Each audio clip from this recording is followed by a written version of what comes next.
C'est ici qu'eut lieu la fête pour la victoire du Front populaire.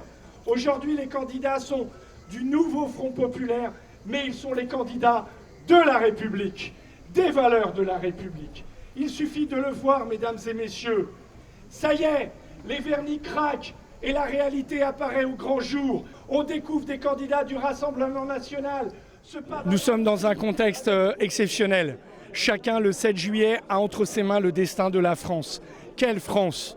Moi, je défends et nous défendons la France de la fraternité, celle qui a un dialogue avec le monde, celle de la tolérance, contre une France qui est celle de l'extrême droite, qui se construit contre la haine de l'autre, selon leurs origines, selon leur niveau de vie.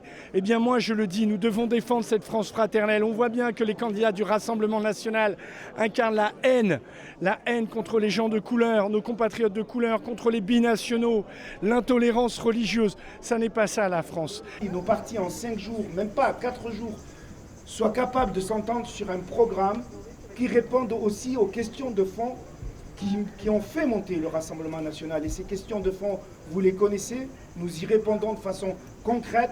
Ce qui est important, c'est qu'ici, il y a le rassemblement non seulement du nouveau Front populaire, qui s'est rassemblé dès le premier tour, mais beaucoup plus large du nouveau Front républicain.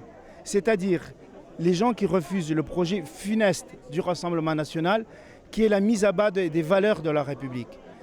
Il ne sera pas question de refaire la politique qui a été menée depuis 7 ans. Il faut avoir la responsabilité de le dire, parce que sinon, il y a des électeurs qui disent « nous sommes dans l'impasse ». Si les gens sont pour la xénophobie, l'euroscepticisme, le climato-scepticisme ou antisocial, eh bien qu'ils votent Rassemblement national, mais pour nous, les valeurs de la République, ce ne sont pas ça. L'histoire nous oblige, c'est-à-dire que beaucoup nous disent que l'extrême droite, on ne l'a pas essayé. Je trouve que c'est faux, on l'a essayé plusieurs fois, à minima une fois.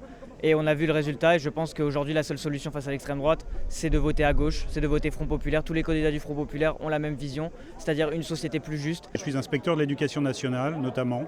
Je sais parmi tous les risques que comporterait un gouvernement nationaliste, un gouvernement raciste, un gouvernement xénophobe, je sais quel est le risque particulier pour l'école. Ce serait une véritable catastrophe pour l'école et pour l'ensemble des élèves, et particulièrement des élèves qui sont les plus en difficulté.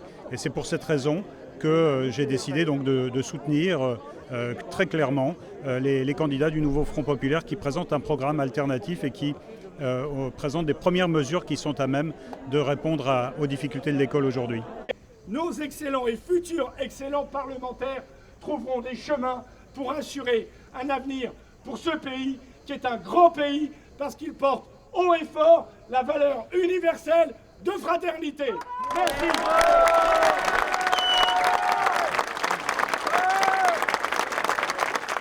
Vous l'auriez donc bien constaté, ici à Montpellier, il y a un extraordinaire élan de solidarité entre les partis de gauche.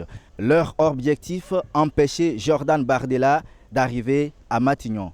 Pourront-ils atteindre cet objectif ? On ne pourra donner une réponse tranchée aujourd'hui. Il faudra attendre dimanche soir, le 7 juillet, à 20 h.